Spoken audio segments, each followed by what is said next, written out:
Hey everyone, it's me, Adam P, and welcome to Adam's Outlook, where we talk about everything in pop culture. Now it is October, so baby, we are doing some spooky movie sessions.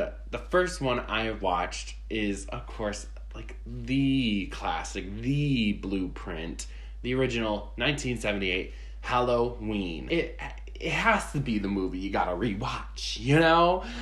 So, because, this came out in 78, where horror was very, very different then. There is a kid named Michael who is just absolutely insane, and he murders people. And then he escapes from his psychiatric ward and goes back to his childhood neighborhood.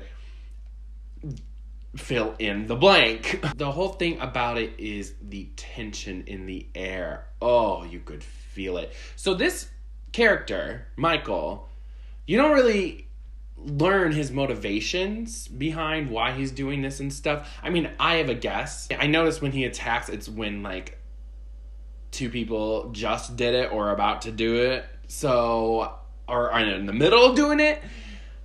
So I thought, okay, well, maybe something traumatizing happened to him sexually. But in reality, though, the director, John Carpenter, has made it clear that that wasn't his intention at all. He actually didn't want to have any kind of background or motivation behind Michael because he wanted us, the audience, to not relate to him at all.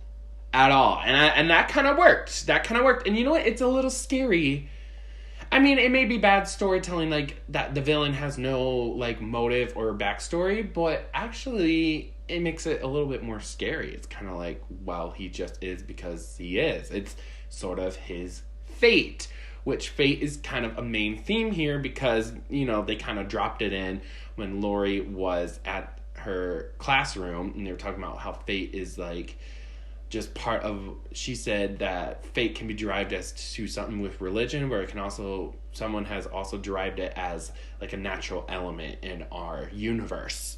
So that was a very clear honk, here's a symbolism. Jamie Lee Curtis, she was the best actor in this. She performed the best, including the doctor and like the adult people, in my opinion. Her friends, my God,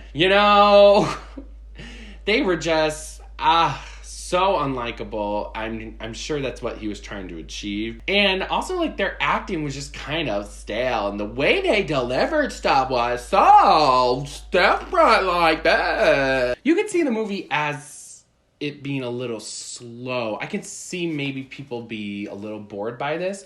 But the slowness is, like, what makes it good. Because you're, like, there's so many teases and hints on, is Michael going to attack? So when he does attack, it's completely worth it.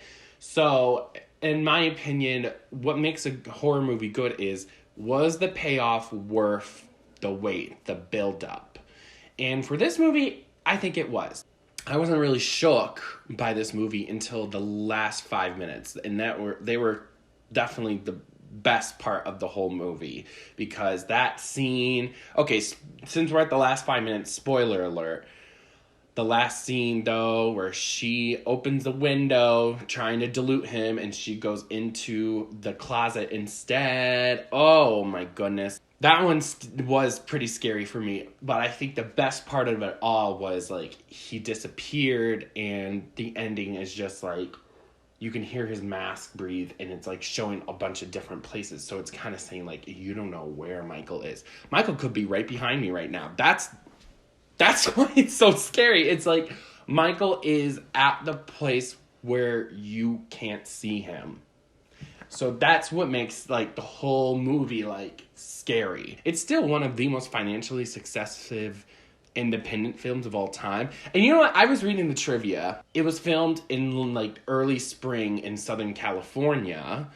And you can even see a palm tree somewhere in the movie, which I didn't spot it, but I think that's so funny that you could even clock it. Overall, I'm going to give this 5 out of 5. It's just, it's a classic. It's inspired many. And it was still, like, before the last 10 minutes, it would be like a 4 out of 5, a 3.5 out of 5. But that ending is what makes that movie, like, amazing. If you're getting started into horror movies at all or getting started into Halloween movies, you have to watch it. It's a staple. Thank you guys so much for checking out my quick review on Halloween. Definitely let me know what you guys think of Halloween 1978.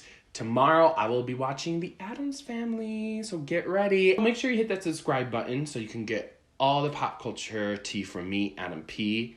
And then lastly, make sure you hit me up on my social media. And I'll see you guys next time for another Halloween review.